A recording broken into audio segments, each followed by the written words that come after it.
I'm Bill Kassel, and this is Free Expression. This program is all about conveying the Christian message from a Catholic point of view and defending the liberty which makes it possible to do that. We look at how chatbots are being used for propaganda, we explore Catholic fiction, and we consider praying with sacred art. Join us, sit back and enjoy some free expression.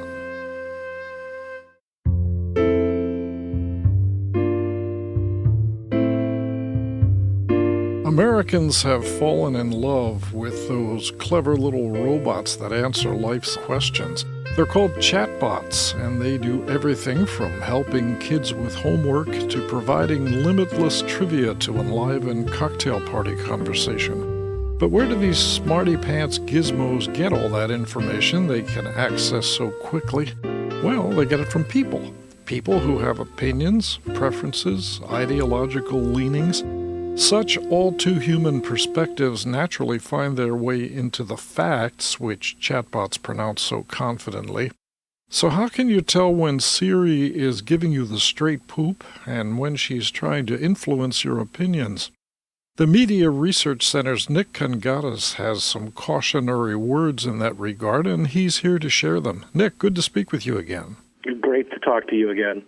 The artificial intelligence that makes these things work is truly dazzling. There's no question about that.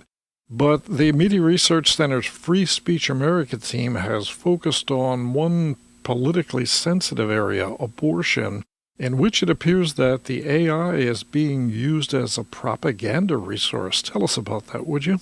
They did a study in which they asked a question to multiple different AI chatbots. The question regarded Supreme Court rulings on Planned Parenthood and its funding. You know, obviously Planned Parenthood, they primarily, no matter what they want to say, deal in abortion. Sure. The question that they had was, do you see Wisconsin Supreme Court's ruling as a net positive or a net negative? They also talked about a Fuller Supreme Court case in which the only one out of the six that they asked was Meta AI, which is, as many people know, Meta is the parent company of both Facebook and Instagram, right. And that's Mark Zuckerberg's. Meta AI, for example, took an opposing stance of the Supreme Court decision on Medicaid benefits involving Planned Parenthood. Our researchers asked Mark Zuckerberg's AI and a few other AI bots, as I mentioned, to explain the impacts of Medina versus Planned Parenthood. And it determined that Medicaid beneficiaries can't sue to enforce any qualified provider, the provision of Medicaid. And it took the opposing stance of that, basically talking about diversity and saying that it would disproportionately affect vulnerable communities. They always like to say vulnerable communities. Long story short, my response to that would be, let's look at whose fault that is. It's not the Supreme Court's fault that Planned Parenthood has put over 70% of its facilities in those quote-unquote vulnerable communities. Right. Plus, they always want to talk about, women's health care when it comes to opposing Planned Parenthood. Well, show me one time Planned Parenthood has performed a mammogram, for instance. So I think what people need to keep in mind, circling back around to the AI aspect of it and how the AI, especially Meta AI, came to the opposing argument, is that there are different AI platforms and they get fed what's being said and written in the media. So a lot of their answers are based on clearly biased journalism, which we document every day. Right, so it's a matter of which articles are being fed to the chatbot so that they can draw their conclusions. Yes, and as we know, the majority, obviously, the conservative side of things or just the plain Republican side of things, they have their outlets and everything. But obviously we know that a majority of the media, and I'm not just talking about televised or radio, I'm talking about, written media, resides on the left. So when you're feeding a machine predominantly a one-sided argument, that's the argument you're probably going to get back. Right. So the chatbots are reading the New York Times and not Crisis Magazine or something like that. Well, AI should just give you the information you're asking about, not taking a political or societal stance on those topics. The Atlantic has reported something pretty extreme. They note in a recent article that ChatGPT, which I guess is another one of these AI chatbots, gave instructions for murder, self-mutilation, and even devil worship. How does something like that come about? It really depends on who's asking it what questions, what context they're asking it in. Obviously, you don't want a service to give you advice on how to perform those activities, let's just say. One thing to keep in mind, especially in terms of the abortion argument, is that the other AI that was most closely aligned with Meta AI's assessment was communist Chinese government-tied AI chatbot called DeepSeek. I mean, that's all you need to know right there. More and more of these little gizmos are finding their way into people's homes. They're becoming enormously popular, and people are turning to them when they need a quick answer to a particular question. As this becomes more widespread, then one assumes it's going to become more influential. Is there a counter to this? What can be done? True progress, not, like the progressive stances, but true progress, I don't think it can ever really be stopped. The average person is going to want the easiest route to get to where they need to go, no matter what avenue of life it's in. So if you're asking general questions to an AI chatbot, you can probably be confident that it's going to give you a reasonable answer, like, how do I fix my sink? It'll probably give you some decent answers and everything and guide you to where you need to go to learn how to fix your sink.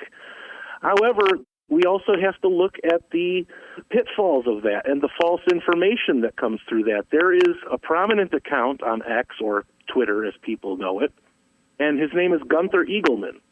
Supposedly, from what I understand through reading Gunther Eagleman's tweets and watching the conversation about it on different podcasts, apparently there is a guy who has a similar name, not the same name, a similar name, and when you ask the AI chatbot, I think the specific one is ChatGPT, did Gunther Eagleman commit murder? It says yes, he did, even though he has disputed it. Well, the guy that actually committed murder was somebody of a different name, a similar name, but a different name. But for some reason, the AI chatbot, or whatever you want to call it, will say that it's in dispute. But they won't outright say, no, Gunther Eagleman didn't, even though they have different names, despite being similar. So there are different aspects of it. Are there benefits? Absolutely. And they're going to be beneficial to mankind. However, are there drawbacks? There's drawbacks in anything. You just have to be smart enough to know what information you should question and what information you should take at face value. Discretion and discernment. Well, an important element of this is knowing where that you can turn to find good authoritative information, and one of those sources is the Media Research Center. How can people get a hold of you guys and learn the stuff that you're doing and take advantage of your resources? Well, for example, the study you mentioned was done by our Free Speech America division. You can go to freespeechamerica.org. The division that I work for is mrctv.org. We deal more in video, and you can, like I said, go to mrctv.org. You can look up MRCTV on YouTube, on Twitter, on any of the social media platforms. And we also have our Newsbusters division that analyzes and breaks down the coverage of the media on any topic you can basically think of, political or societal, and they will break it down to the minute for you, and you can check that out at newsbusters.org. Nick Kangadis, the Media Research Center. Thanks an awful lot for taking time to talk about this. I think people are fascinated with these robots. They're, as I say, becoming dependent on them in many ways, but you gotta have a certain kind of skepticism about it, I guess. Absolutely. Thank you for having me. There comes a time when we reflect on our roots, ponder how different life might have been if we'd taken some other path, and wonder if where we started might provide a shelter from the real problems and conflicts we encountered along our way. This call to go home is a theme which many writers have explored. It's a great plot device with all kinds of dramatic possibilities. And it's the central motif of a novel by Notre Dame literary professor Abigail Favale, Our Lady of the Signs, new from Ignatius Press. Abigail, thanks very much for being with us. Yeah, thank you for having me. Your book is described as a spiritual, psychological thriller. What's it all about? Give us the backflap synopsis, if you would. Sure. Okay. So, the basic premise, like you kind of mentioned, is there's a woman in her 30s who is the main character, and she feels dissatisfied with her life, and she feels this kind of sudden urge to go back to her hometown where she hasn't been for a long time and to actually stay in the house that she used to live in, which is now an Airbnb, so she can rent it, right? So she goes back to stay in this house, and she has a secret that she's carrying that is, I can't reveal it because it would spoil the plot, but as she goes back, the past begins to haunt her in ways that she doesn't expect. The main character is not in any way religious, but she begins to have these encounters with what seems to be the supernatural, but of course she questions it because she doesn't believe in the supernatural. And these encounters kind of escalate until there's a climactic encounter at the very end. Well, the book was published by Ignatius, which of course is the premier Catholic publisher, so I assume that there's a spiritual, religious aspect to it. How deeply do you get into all of that? It's definitely a major theme. This is definitely a Catholic novel in the sense that it takes seriously a Catholic understanding of reality, and it takes seriously reality of the supernatural and the spiritual world. But what's interesting, I think, is that the character initially does not take those things seriously, right? So there's this kind of disconnect between the main character and then the kind of world that she is encountering as she tries to go back into the past and explore choices that she made and choices that she didn't make. Now, you're a professor of literature, and you've done a lot of writing of your own. You've won some prizes. What do you see as the value of a book like this? Christian literature often is, kind of shallow, kind of cliche-ridden. Sounds to me like you're trying to get past that into something a little bit more deep. Yes, I love that you said that. Yes, I think that Christian fiction sometimes suffers from being too didactic. Like, here's the lesson, right? It's kind of preachy. Right. But I think the power of literature is that it's able to elicit an experience in the reader. We talk so much in Christian circles about theology and doctrine, and those remain kind of abstract concepts. But through the realm of fiction, we actually get to see how God works in concrete people's lives and circumstances, right? So there's something kind of messier about literature, more complicated, but also it's able to kind of incarnate the truths that we believe in a way that's very powerful. So I think literature is one of these tools that is maybe a little underutilized in forming people in the faith and shaping the way people see the world. That's what I'm hoping to do with this novel. I'm also hoping that it's just a good story. I wrote this as a thriller. It's a page-turner. There's a lot of various kind of plots and subplots that drive the tension in the novel. I wanted this to be a compelling read as well as trying to unveil something deeply beautiful and true. What's your sense of where Catholic fiction in particular is right now? Catholic writers are kind of late to this as I observe it. There was a kind of a renaissance of Christian fiction back in the 60s and 70s and into the 1980s, but it was mostly on the evangelical side. Are the Catholics catching up? Well, it's interesting because there was, I think in the mid-20th century, a kind of often people talk about a golden age of Catholic writers, right? You have Flannery O'Connor, Graham Greene, big giants in literature like this. And then the standard narrative is that kind of died off. But I think what we're seeing in our time is a resurgence of serious Catholic novels and serious Catholic fiction writers. There's a new Master of Fine Arts in Fiction and Poetry at the University of St. Thomas, for example, that's the first ever Catholic MFA program. And then so there are some novelists and poets coming out of there. So I think this is kind of an exciting time. I think the fact that Ignatius is starting to more seriously look into fiction is a good sign that this is perhaps a renaissance that we're seeing in Catholic literature. Do you think there's an interest in stories beyond like kind of the thriller, romance, contemporary motif? Is there a possibility of developing a broader Catholic fiction category? I certainly hope so. I mean, that would be the ideal, right? That you would have really good novels that are historical fiction, that you also would have some good genre fiction.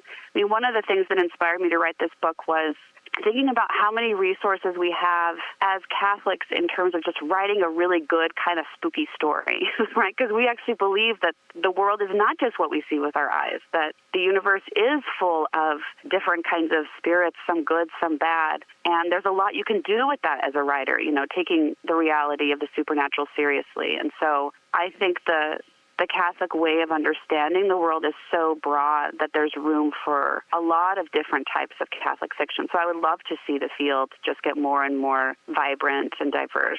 Well, where can people go to find out about your book and maybe get their hands on it? Well, I know for sure you can order it from Ignatius right now. It will be available on Amazon. I think it's back-ordered at the moment. But for sure with Ignatius, and then any other major booksellers online will have it in stock shortly. Our Lady of the Signs, Abigail Favale. Hey, thanks very much for being with us and telling us about this. It sounds like a very intriguing title. All right. Thank you so much.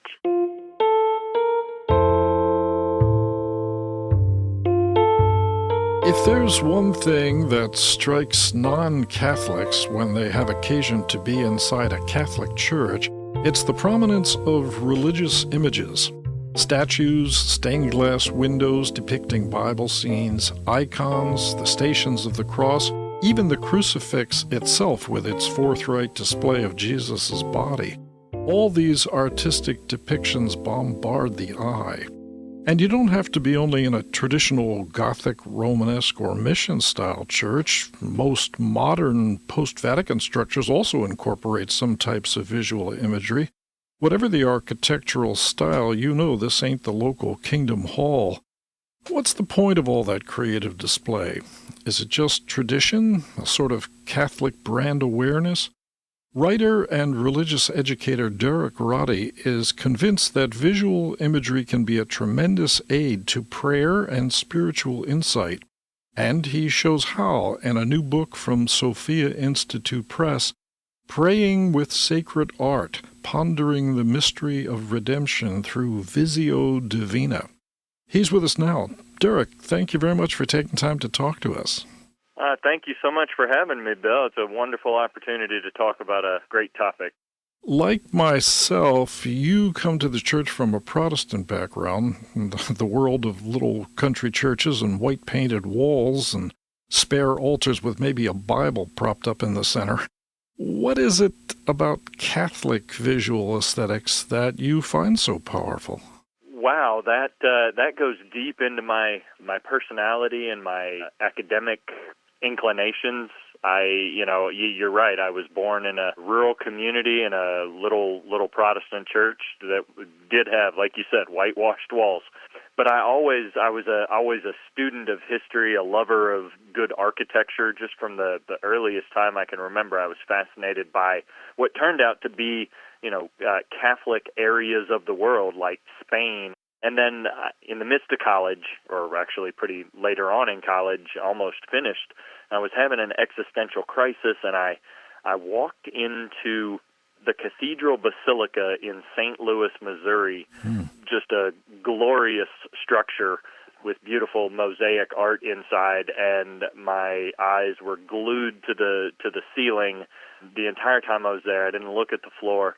And it was that moment that solidified in me a love of beauty, a love of great architecture, a love of great art that I had always sort of been percolating there, but it finally came to the surface, and that's been almost 22 years ago now. Well, what is it about all of that stuff, those artistic statements? It touches us on a level that is in some ways beyond description. Yeah, well, I've spent a lot of time in catechesis, in the catechetical ministry of the church, and we always say we are embodied souls. Our souls and our bodies are a composite. We as persons are a composite of body and soul. The things of the sensual world, the things of our senses, open up something in our soul as well, or they touch our soul when they touch our senses. So when we see something beautiful, when we see something that is integrated and clarified and has a proportionality to it, that touches something in our soul, whether we realize it or not. And then the more we ponder it, the more we can begin to realize those connections, the more we have more of those touch points. It's because we are incarnational beings. Our bodies and souls are united, and that's what God uses the sensible world to lead us to Him. This expression, visio divina, that you describe in your book, what is that about? Well, it plays on the ancient prayer practice of Lectio Divina, which I wrote my first book about 6 years ago. Wrote a book about Lectio Divina, and then again, I was writing a series of articles for Catholic Exchange, a website that works with Sophia Institute or is owned by Sophia Institute Press, and they kind of suggested that I think about turning this into a book. And there you go. I turned it into a book based on this series, and as I was, kind of playing with the title or proposing a title, Visio Divina, the divine sight, right? Visio being sight and divina being divine sight, right? And that's one of the points that I make in my introduction is that the eyes are a window to the soul. The eyes can let things into our soul that God wants to be there, and so I didn't come up with it. That's where that phrase kind of really resonated with me, because others have used it. Other popular speakers have used that in recent years. So, as a one-time Protestant, I'm sure you're all too familiar with the criticism that the Catholic Church is all about worshiping idols and getting all caught up in sensual imagery. What's your answer to that? Your book maintains that all of this art is an aid to prayer and devotion. How do you address that criticism? I would go back first to my first answer about us being incarnational beings. There's not a non-Catholic Christian or a non-Catholic around the world who doesn't have a body, right? That we are embodied beings. So that's where I'd go first, and then I would rely on the definition of Saint Therese of prayer that is in the Catechism. And she says, prayer is a surge of the heart, a simple gaze turned toward heaven. And I love that phrase, the surge of the heart, because anything that causes our heart to surge out of, that I felt my heart ripped out of my chest or welling out of my chest towards something greater than me, that's a moment of prayer. So whether it's a profound experience of beauty, a profound experience of truth, when we're praying with the Bible, or we're hearing even a really great lecture by a pastor or some theologian or other scholar, we're hearing a great lecture and we have this truth resonating within us, all of those are moments of real prayer. And so I tell you, every time I go to an art museum, even if I'm not looking at religious art, right, if I'm looking at good art, I am connected more fully to the true good and the beautiful, which ultimately is God. And I know a lot of non-Catholics who are seeking those same kinds of things. And, when we realize that that's what the human heart really is after, is that surge and that connection with the divine, we begin to notice that, well, we can find it in a lot of places, and especially in places that employ our senses, our sight and our touch. And that's what the Catholic faith, why it's so rich to me and has been for all these years, is I get to experience God on both the levels, on the spiritual and the material level. Can this be worked into a sort of devotional system? Would you advise, keeping a book of beautiful religious artworks and actually integrating that into your prayer life actively? Certainly I would. There are ubiquitous volumes of, coffee table books, for example, of Christian art or the Sistine Chapel or a particular artist or whatever it might be. And those are wonderful. I love sitting down and looking at those. This particular volume is, I think, ripe for exactly what you're talking about, Bill, because what I do is I walk through the liturgical cycle, and that's what I mean, pondering the mystery of redemption, because the mystery of redemption unfolds from Advent all the way through ordinary time with the Feast of the Solemnity of Christ the King. And that's the structure of the book. So the first, it's broken into 5 or 6, I can't remember exactly how many sections. One is specifically on Advent, and one is specifically on Christmas, the Christmas season, and then one is specifically on Lent and Holy Week, and then Easter, and then followed by 2 sections.